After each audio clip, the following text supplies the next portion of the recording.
Morning मित्र हो, पुन्हा एकदा स्वागत एका नवीन व्हिडिओमध्ये। मी आहे कळंबोली जंक्शनवर आणि थंबनेलवरून तुम्हाला कळलंच असेल की आपण आज कुठे चाललो आहोत। मी आता माझा प्रवास सुरू करणार आहे कळंबोली जंक्शनवरून। मी जाणार मुंबई पुणे हायवे, जो ओल्ड पुणे हायवे आहे त्या रोडनी जाणार। मुंबई गोवा हायवेची परिस्थिती तुम्हाला माहिती आहे, मी मागच्या व्हिडिओमध्ये तुम्हाला दाखवलेली होती। त्यामुळे आपण मुंबई गोवा हायवेनी नाही जाणार आहोत, आपण जाणार आहोत मुंबई पुणे जुना हायवे जो आहे तो, तिकडून आपण जाणार इमॅजिकाचा जो रोड आहे त्या रस्त्याने जाणार आहोत आणि तिथून आपण कोलाडला बाहेर पडू, कारण कोलाडपासून खूप पुढे थोडासा रस्ता चांगला केलेला आहे। व्हिडिओ पूर्णपणे नक्की पहा आणि चॅनलला सबस्क्राईब करायला विसरू नका।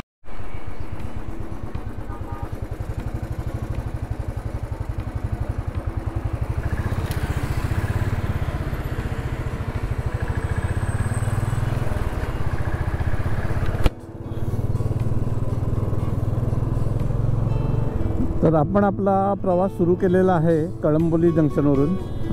इथून आपण सिग्नलला राईट मारून JNPTला जाणारा जो रस्ता आहे त्या रस्त्याने आपण जाणार आहोत आणि तिथून मग पुढे आपला जो ओल्ड पुणे मुंबई हायवे जो आहे तो आपण पुढे खोपोलीपर्यंत कंटिन्यू करणार आहोत आणि खोपोलीहून इमॅजिका आणि इमॅजिकावरून मग तो आतला जो रस्ता आहे जो पुढे वाकणला बाहेर पडतो तो वाकणला आपण बाहेर पडणार आहोत आणि तिकडून मग आपला प्रवास पुढचा करणार आहोत।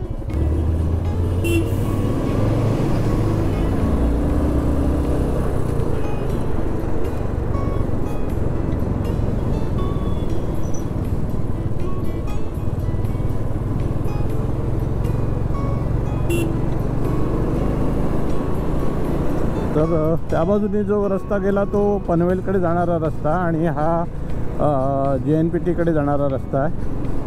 म्हणजे आपण पनवेल बायपास करून पुढे जाऊन डावीकडे वळणार आणि सरळ जाणार। या रस्त्याचा बेसिकली फायदा काय आहे की आपल्याला जो पनवेल सिटीचं जे ट्रॅफिक आहे ना ते अवॉइड करता येतं आणि आपण डायरेक्ट पळसपेजवळ बाहेर पडतो। म्हणजे जे पनवेलचं जंक्शन आहे, पनवेल JNPTचं जंक्शन, तिकडे बाहेर पडतो। खरं तर निजामपूरवरून जाण्याचा विचार होता माझा, पालीहून निजामपूर, पण तो रस्ता मी बऱ्याचदा केलेला आहे, बऱ्याचदा त्या रस्त्याने गेलो आहे आणि तुम्हाला दाखवलासुद्धा आहे तो रस्ता। तर आज आपण वाकणपासून पुढे खेडपर्यंत जो रस्ता आहे तो अधूनमधून मी तुम्हाला दाखवेन। खरं म्हटलं तर पुढे महाडपासून अगदी खेड चिपळूणपर्यंत जो रस्ता आहे तो पूर्ण कॉन्क्रीटचा झालेला आहे।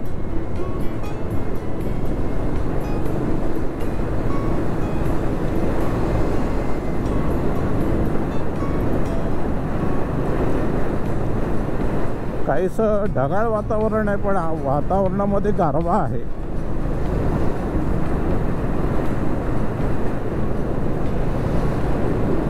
आणि हे सगळीकडे तुम्ही पाहू शकता धुके आहे की पोल्युशन आहे ते काहीच कळत नाही आहे।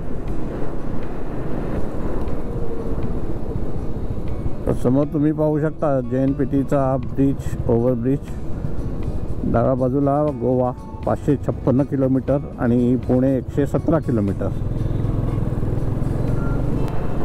हा जो डावीकडे गेला रस्ता, या रस्त्याने खालून आपण गेलो की खाली पळसपेला जायला जो मुंबई गोवा हायवे आहे तिकडे जायला मिळतं आणि हा जो सरळ रस्ता आहे हा सरळ जाऊन मिळतो ओल्ड पुणे हायवे।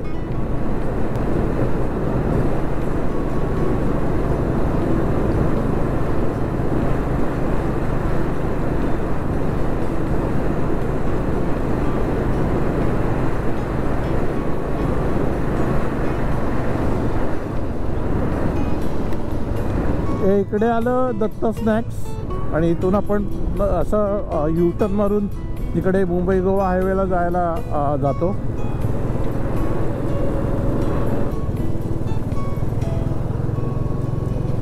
आणि हा आहे जुना मुंबई पुणे हायवे. हे गाव आहे कोणगाव.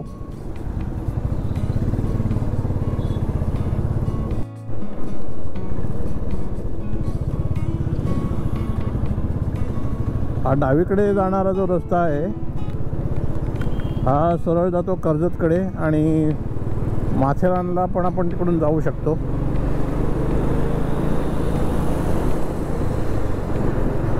आणि हां, महत्त्वाचं म्हणजे तिकडे थोडं पुढे गेलं की ND स्टुडिओ आपल्याला पाहायला मिळतो.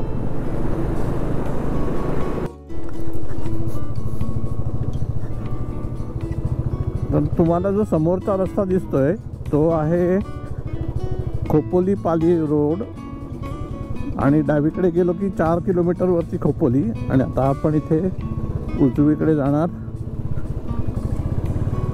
पालीकडे. तर तुम्ही मुंबई गोवा हायवेनी न जाता जर या रस्त्याने जर तुम्ही गेलात तर तुम्हाला 2 महत्त्वपूर्ण असे गणपती देवस्थानाचं दर्शन घेता येतं. अष्टविनायक पैकी 2 गणपती आपले दर्शन करून होतात इकडे. एक तर महडचा गणपती आणि दुसरा पालीचा. आणि तुमची गाडी जर समजा CNG असेल आणि मुंबईहून तुम्ही निघाला असाल आणि तुम्हाला जर CNG रिफिल करायचं असेल तर आता इथे पुढे एक CNG स्टेशन आहे. तिकडे एक छोटासा ब्रेकसुद्धा घेऊ शकता तुम्ही. CNG भरू शकता आणि मग आपला पुढचा प्रवास सुरू करू शकता. म्हणजे कसं एक ब्रेकसुद्धा घेतल्यासारखं होतं. आणि तिथेच बाजूला चहाचं दुकान आहे आणि तिकडे आपण चहा कॉफी घेऊन अगदी फ्रेश होऊन पुढचा प्रवास करू शकतो. तर आता आपण तिकडेच जाणार आहोत. एक छोटासा ब्रेक घेऊ, टी ब्रेक, आणि मग आपल्या पुढच्या प्रवासाला लागू. हे समोर CNG स्टेशन आहे, पाहू शकता. तिकडे अजिबात गर्दी नाही आहे. हे आहे योगी अमृततुल्य चहा. या इकडे चहा एकदम सुंदर मिळतो. चहा प्यायला एक ब्रेक घ्यायला विसरू नका.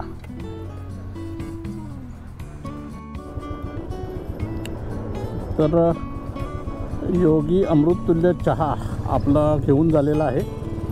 खरोखर छान चहा मिळतो इकडे. तुम्ही मुंबई पुणे एक्सप्रेसवे जर घेतलात आणि तुम्ही खालापूरचा जो टोल आहे तो भरलात की हा जो रस्ता आहे या रस्त्याने तुम्ही असं वर येता आणि वर आलात की सरळ पुढे गेलात की तुम्हाला तो CNG पंप लागतो. आता हे आपण चाललो इमॅजिकाकडे. रस्त्याचं काम चालू आहे रुंदीकरणाचं. आणि उजवीकडे तुम्ही पाहू शकता तिकडे तुम्हाला कॅमेरामधून प्रॉपरली दिसतं की नाही माहीत नाही, इमॅजिका आहे. आणि आज शनिवार असल्यामुळे तुम्ही पाहू शकता बरीच गर्दी दिसते. पार्किंगमध्ये बऱ्याच गाड्या दिसत आहेत.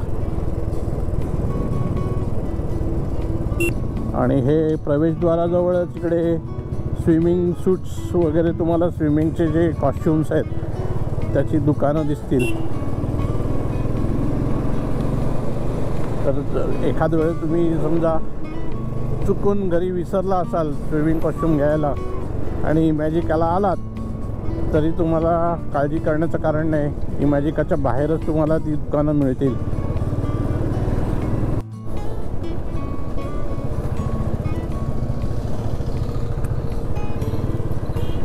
हे आहे परळी गाव मेन मार्केट.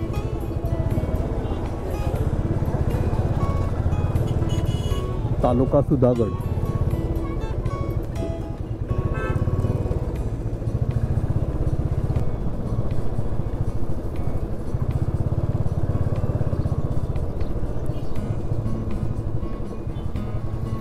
या गावाचं नाव आहे पेडली. आधी गेलं ते परळी आणि हे पेडली.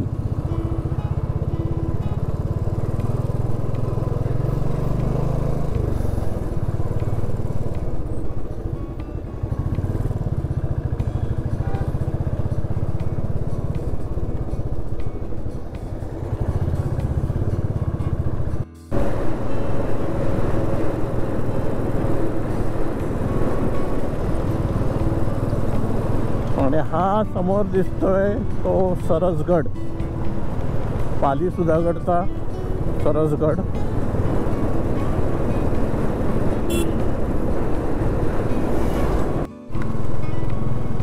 हा आहे सरसगड. वातावरण थोडं ढगाळ असल्यामुळे तुम्हाला कॅमेरामध्ये प्रॉपरली दिसतं की नाही माहीत नाही. आणि आपण पोचलो आहोत पालीला. सरळ गेलं की पालीचा बल्लाळेश्वर मंदिर जे आहे ते तिकडे जाता येतं आणि तिथून सरळ पुढे गेलो की निजामपूरला जो जाणारा रस्ता आहे त्या रस्त्याने आपण निजामपूर आणि तिथून माणगावला जाता येतं. आणि हा रस्ता आपण आलो आहोत वाकणला, वाकण फाटा, जिथे आपण मुंबई गोवा हायवेला टच करू.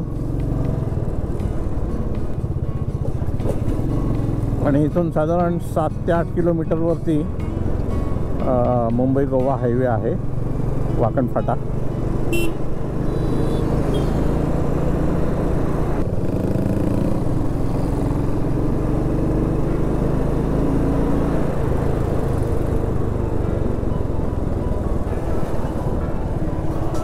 आणि हा नवीनच ब्रिज बांधलेला आहे.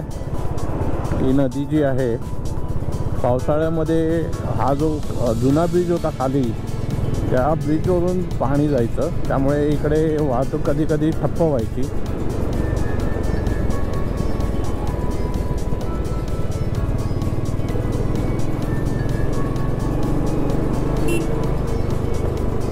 आणि इथून उजवीकडे गेलं की उन्हेरे कुंड म्हणून आहे, तिकडे गरम पाण्याचे कुंड आहेत. जवळच आहे इकडून, आपण कधीतरी तिकडे जाऊ.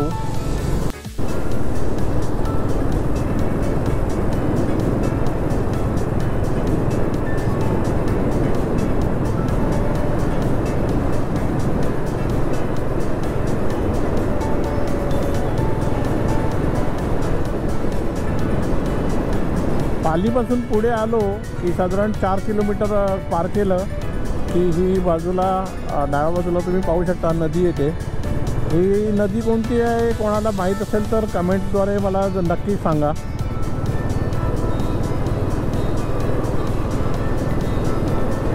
पावसाळ्यामध्ये अतिशय सुंदर रस्ता दिसतो हा. आणि ती नदी पण एकदम दुथडीवरून वाहते, खूप छान दिसते नदी ती. डाव्या बाजूने जाते ती नदी. आणि समोरचा जो ब्रिज दिसतोय तो आहे मुंबई गोवा हायवे.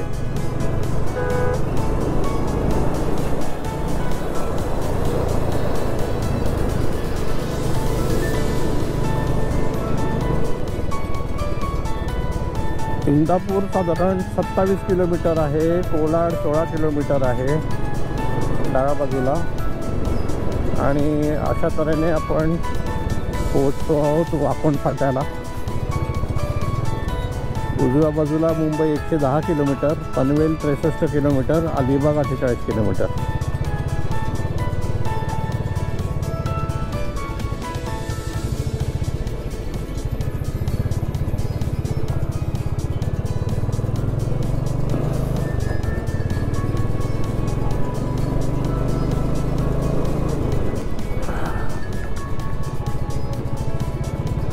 ही ती नदी आहे जी पालीकडून आली.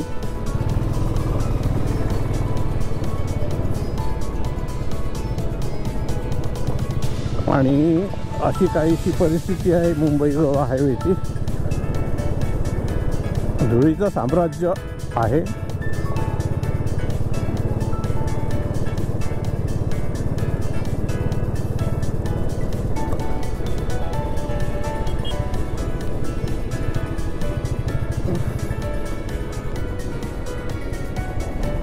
पनवेलपासून इंदापूरपर्यंत ह्या मुंबई गोवा हायवेची काय परिस्थिती आहे सध्याची, अगदी अलीकडेच मी व्हिडिओ पोस्ट केलेला आहे.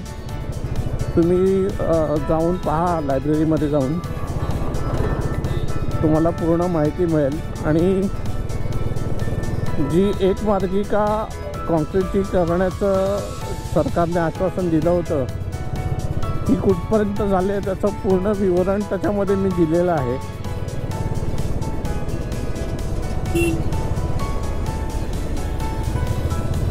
आणि इंदापूरहून पनवेलकडे जाणारी जी मार्गिका आहे तिचं कितपत काम झालं आहे किंवा त्याची परिस्थिती काय आहे तो व्हिडिओसुद्धा मी पोस्ट केलेला आहे. तर तुम्ही ते दोन्ही व्हिडिओ जाऊन पहा, तुम्हाला सर्व माहिती मिळेल मुंबई गोवा हायवेची सध्याची परिस्थिती काय आहे ती.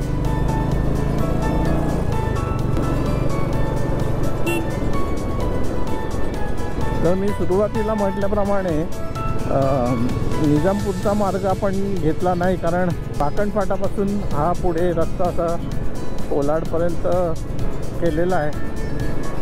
आजचा आपला ऑब्जेक्टिव्ह वेगळा आहे.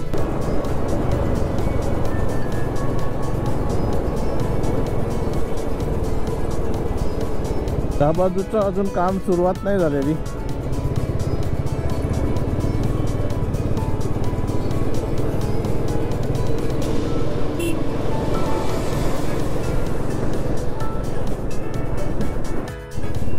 तर नवीन अपडेट आहे, सुकळी खिंडमधली मधला जो अर्धा पॅच आहे कॉन्क्रीटचा तो ओपन झालेला आहे.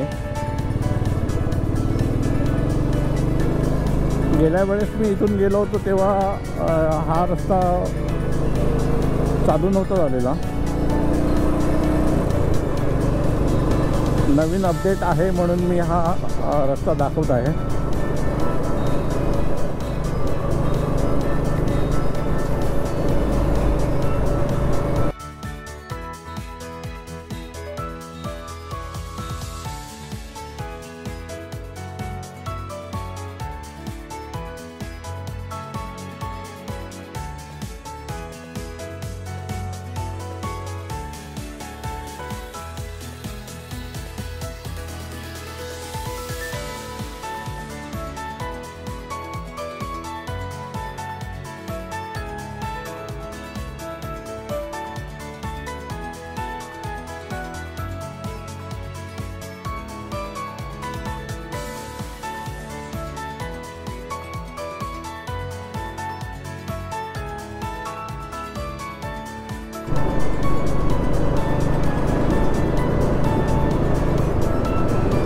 हे आहे मुंबई गोवा हायवेवरचं दासगाव. म्हणजे आपण महाडकडे आता चाललेलो आहोत आणि महाड इकडून 10 किलोमीटर अंतरावर आहे. आणि हे आहे महाड शहर. आपण पोचलो आहोत महाडला आणि इथून पुढे पोलादपूरला जाऊन पोलादपूर क्रॉस केल्याच्या नंतर धामणदेवी कशेळी घाटाला जिथे सुरुवात होते त्या ठिकाणी आपण आता भेटणार आहोत.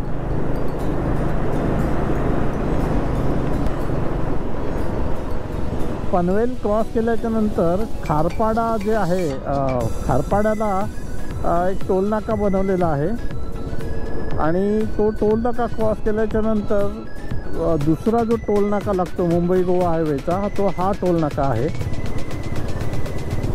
याच्या जवळ गाव आहे चांडवे. तुम्ही पाहू शकता टोल नाका सुसज्ज झालेला आहे, पण अजून मुंबई गोवा हायवेची परिस्थिती तुम्हाला माहितीच आहे. तो जो टोल नाका आपण पाहिला चांडवे गावाजवळ आहे, त्या टोल नाक्यापासून थेट 45 किलोमीटर अंतरावर आहे. ही जी दिसते ही छोटीशी ती सावित्री नदी आहे. ही एवढी छोटीशी दिसणारी नदी पुढे महाडला गेल्यानंतर एकदम विस्तृत पात्र आहे तिचं आणि ती महाडवरून खाली पुढे बाणकोटला जाऊन समुद्रामध्ये मिळते. आणि आपण जवळजवळ पोचलो आहोत चरई फाटा पोलादपूर.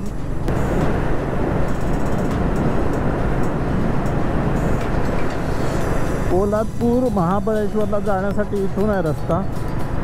तो सर्व्हिस रोड जो आहे तो घ्यावा लागतो आणि हा सरळ जातो खेडकडे कशेळी घाटातून.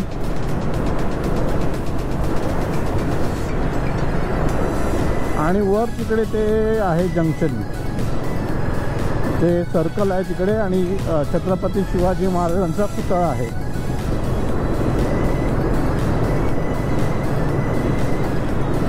आणि पोलादपूरवरून उंबळी मार्गे भरणे नाका, म्हणजे तुम्हाला कशेडी घाट जर टाळायचा असेल आणि आतला रस्ता घ्यायचा असेल तर पोलादपूरवरून तिकडून आतमध्ये जायचं.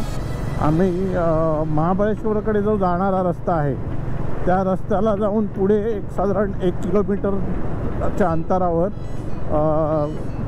कुडपणला जाणारा जो रस्ता आहे तो रस्ता घेऊन आपण उंबळी मार्गे सरळ जाऊ शकतो.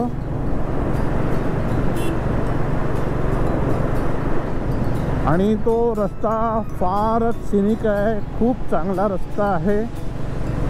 आणि इथून कशेडी घाटाला सुरुवात झालेली आहे. रस्त्याचं अधूनमधून काम चालूच आहे.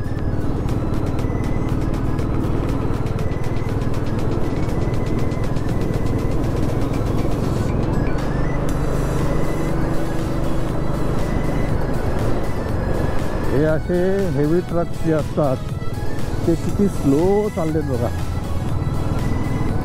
हां, तर उंबळी मार्गे तुम्हाला जर जायचं असेल तर तुम्ही जाऊ शकता. हा कशेडी घाट जो आहे तो टाळता येतो आणि त्याबरोबरचा व्हिडिओ मी बनवलेला आहे.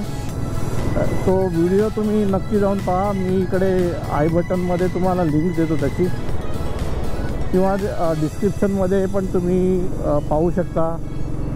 आणि आपले लायब्ररीमध्ये तर आहेच, तर तो व्हिडिओ तुम्ही नक्की पहा.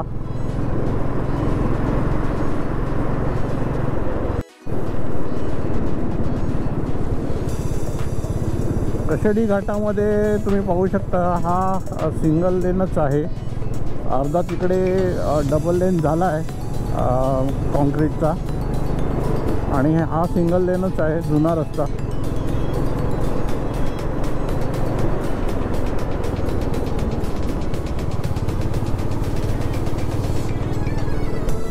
आणि हा रस्ता जो जातो नो व्हेकल एंट्री, हा जो रस्ता आहे हा टनेलला जातो. म्हणजे जो कशेडी बायपासचा टनेल आहे, धामणदेवी गाव जे आहे ते क्रॉस केल्यानंतर पुढून आपण आज आलो, हा सरळ जातो तो कशेडी घाट, आणि इथून टनेलचं काम चालू आहे.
तर आपण आता आहोत कशेडी घाटामध्ये, आणि इथून प्रतापगडाचं दर्शन होतं. आपण आहोत आता कशेडी घाटामध्ये. माझ्या मागे जो तुम्हाला दिसतोय तो कशेडी घाट, आणि इथे बोर्ड लावलेला आहे प्रतापगड दर्शन आणि ॲरो केलेला इकडे. तर मी तुम्हाला प्रयत्न करतो प्रतापगडाचा जो डोंगर आहे तो दाखवण्याचा प्रयत्न करतो. प्रतापगड तो जो समोर दिसतो ना, हा एक डोंगर आहे, आणि त्याच्या पुढे जो थोडा आहे, मी थोडा झूम करून दाखवतो तुम्हाला.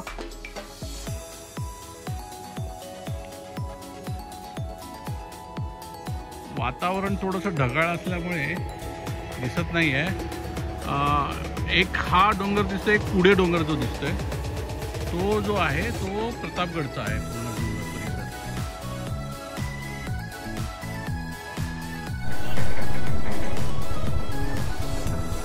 तर इथून प्रतापगडाचं दर्शन घेऊन आपण आता निघालो आहोत पुढे. कशेडी घाट आपल्याला पूर्ण उतरून जायचं आहे.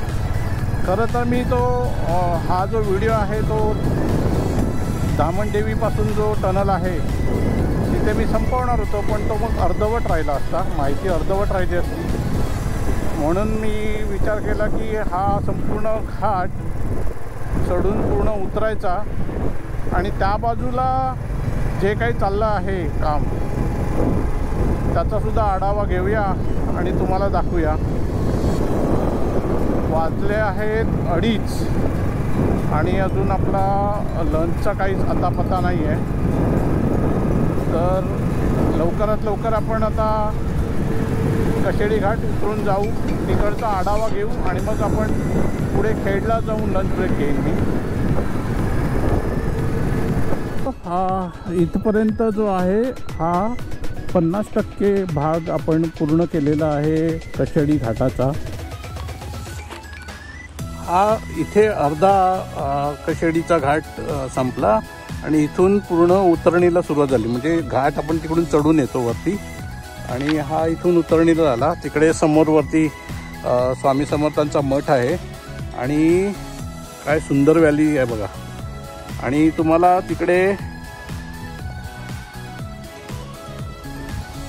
हा जो भाग दिसतो ना, हा इथे टनल समाप्त होते आणि तिथून पूर्ण रस्ता पुढे जातो. साधारण 6 ते 7 किलोमीटर पुढे आहे आणि इथे टनल संपतो. तर आपण हा पूर्ण घाट उतरून जावा लागेल. चला तर घाट उतरायला सुरुवात करू आपण.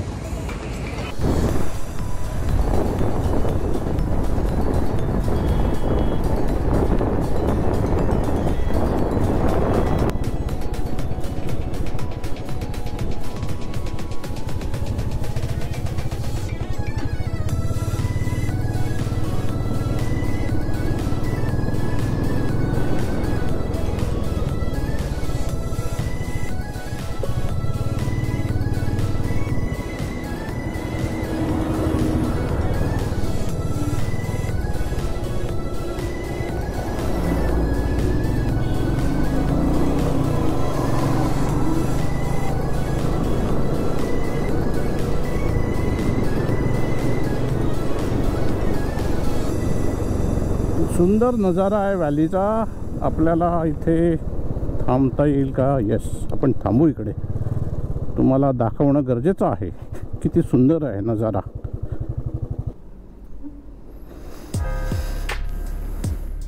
तिकडे कशेडीचा टनल जो आहे तो समाप्त होतो. म्हणजे हा जो पूर्ण डोंगर परिसर दिसतोय त्याच्या खालून आता टनेल काढलेला आहे. आणि हा जो रस्ता आहे, घाटाचा जो रस्ता आहे, तो हा असा पूर्ण डोंगराला वळसा घालून घालून घालून अगदी तिकडे पुढे हा रस्ता जिथे समाप्त होताना दिसतोय, तुम्हाला कॅमेरामध्ये दिसतं की नाही माहीत नाही, पण तिकडे खाली उतरतो.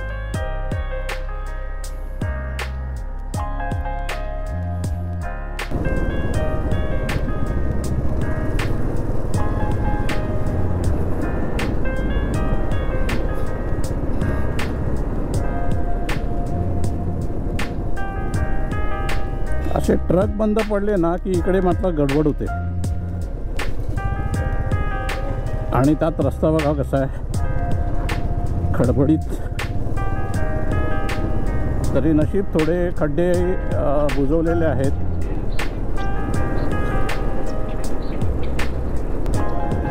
गणेशोत्सवाच्या काळात ते जेव्हा एक साईडची टनेलची ओपन केली होती ना, तेव्हा इकडच्या रस्त्यावरती पूर्ण दुर्लक्ष केलेलं आणि एवढे खड्डे होते याच्यावरती की गाडी चालवणं म्हणजे एकदम मुश्किल झालं होतं.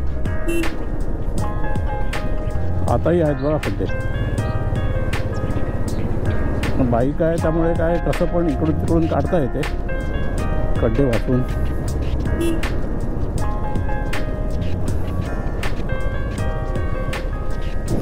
हे बघा, एक खड्डे बघा.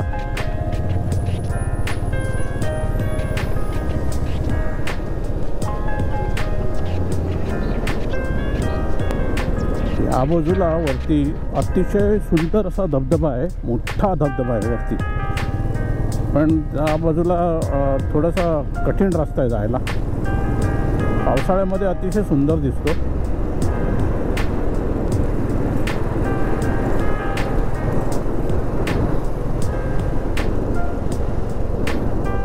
ते तिकडे कोणतं गाव आहे माहीत नाही आहे, पण अतिशय सुंदर आहे डोंगरावर.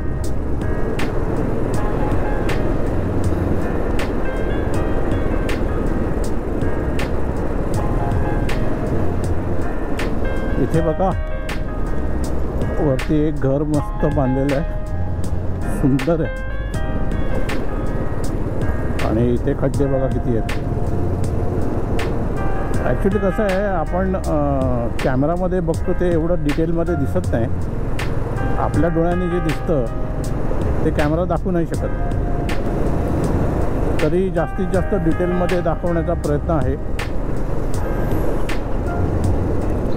आणि पुन्हा एकदा खराब रस्ता आहे.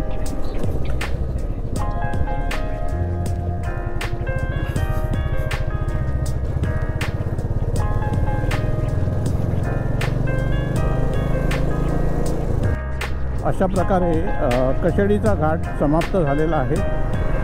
या ठिकाणी घाट समाप्त होतो आणि तिकडून येताना घाट सुरू होतो. आणि इकडे उजव्या बाजूला अनुसया हॉटेल आहे. आपण बघूया तिकडे काही मिळतं का आपल्याला.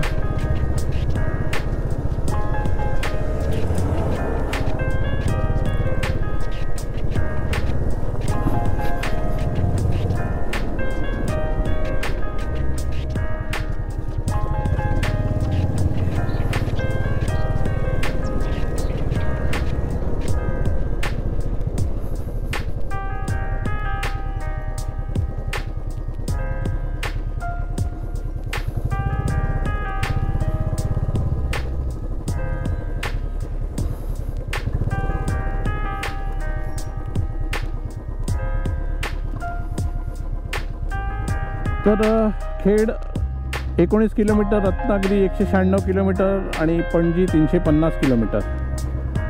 इथून रस्ता चांगला आहे अगदी चिपळूणपर्यंत. आता इथून मी जाणार खेडला. खेडवरून पुढे मंडणगडला 35 किलोमीटर. खेडवरून 35 किलोमीटर आहे, म्हणजे ते 35 आणि हे 20, 55 किलोमीटर. आणि मंडणगडवरून पुढे 17 किलोमीटर, म्हणजे मला अजून 67 किलोमीटरचा टप्पा गाठायचा आहे माझ्या गावी पोचायला. तर मित्रहो, मी हा ब्लॉग आता इथेच संपवतो. पुढच्या व्हिडिओमध्ये भेटू. तोपर्यंत धन्यवाद. चॅनल सबस्क्राईब करा आणि सपोर्ट करा.